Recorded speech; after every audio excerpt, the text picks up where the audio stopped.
Boa tarde, eu estou muito grata por essa participação aqui em divulgar os sinais e sintomas mais precoces nas neoplasias na infância. Agradeço ao GAC por toda a sua estrutura. O câncer na infância não é ainda uma das principais causas de morte. Antes dele nós temos as doenças infecto-contagiosas, mas para quem lida com a especialidade, 2 em cada 1000 crianças têm a possibilidade de desenvolver câncer na infância. Então, a gente gostaria de deixar a mensagem, é uma mensagem muito ampla para o pediatra geral, que ele tem conhecimento de sinais e sintomas mais frequentes nas neoplasias. O câncer na infância no Brasil, principalmente no Nordeste, não é uma das principais causas de morte. Antes dele, nós temos as doenças infecto-contagiosas e a desnutrição, que ainda hoje atua muito, dizimando muitas crianças no Brasil. Diferente do adulto, o câncer na infância não tem programas de prevenção, mas raros são os casos em que podemos prevenir na infância. O câncer infantil tem uma taxa média de cura no mundo em 70%. E em determinados casos, nós temos 90% de cura. É o tumor renal e a doença de Hodgkin. O diagnóstico precoce, através do conhecimento dos principais sinais e sintomas, eles passam a servir de alerta ao pediatra geral, que é fundamental para o tratamento e cura da doença. Esse diagnóstico precoce, esses sinais e sintomas, eles hoje também já têm ajuda, como por exemplo no teste do pezinho, o teste do olhinho, onde o retinoblastoma, um dos principais cânceres da infância, já pode hoje ser diagnosticado no berçário. Mas, de uma maneira geral, no mundo inteiro, o principal câncer da infância é a leucemia. A leucemia que se caracteriza por uma anemia imprescindível. Sempre que um paciente tiver anemia, se pense no diagnóstico de leucemia.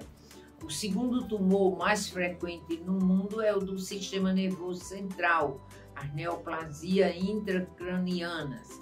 E em terceiro lugar, o linfoma. Aí vem cada parte em que realmente os tumores renais e o retinoblastoma, como já falei, o osteosarcoma, isso dependendo cada um da sua faixa etária, da sua faixa de incidência. E o pediatra geral é o primeiro a ser convocado a analisar aquele achado que a mãe leva a criança para a puericultura todo mês, principalmente no primeiro ano de vida. Então, essa estatística que mostra aí, em primeiro lugar, as 5 principais causas de morte. Nós temos, como já falei, as doenças infecto-contagiosas e as doenças preveníveis. As doenças do sistema circulatório, em terceiro lugar, o câncer. Então, no mundo inteiro, o câncer é a terceira principal causa de morte.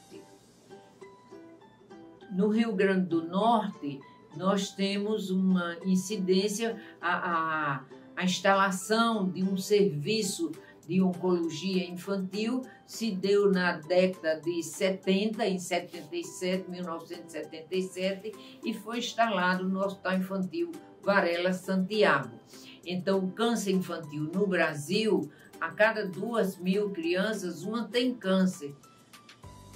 E no Rio Grande do Norte, o câncer de maior frequência é a leucemia, como é no mundo inteiro, e em segundo lugar o câncer linfático, os linfomas, em terceiro lugar o câncer renal.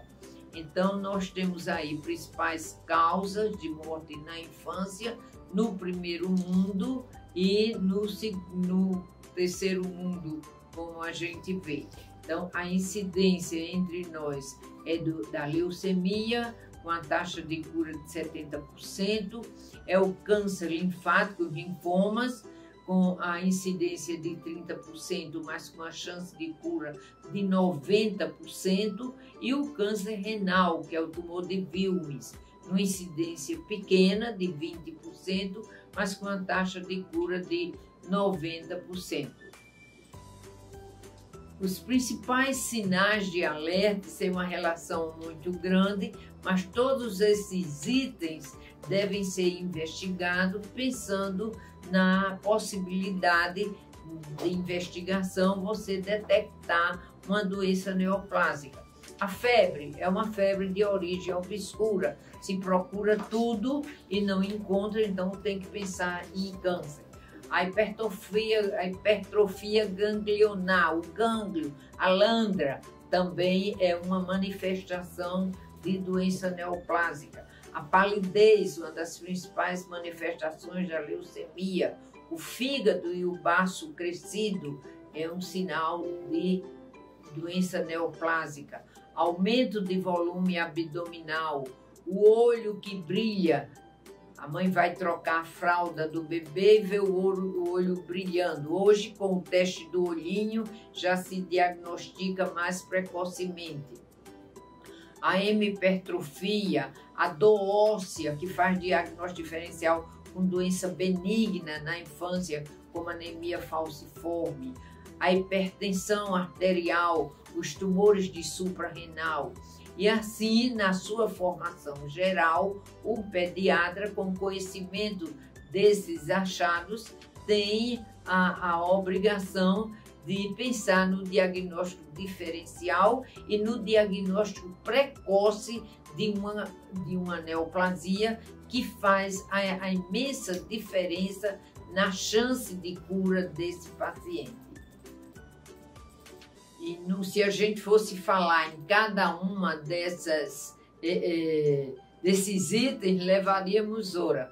O pediatra, eu torno a enfatizar, deve ter em mente que o câncer existe em qualquer criança e saber os principais tipos que nela ocorrem em suas histórias naturais.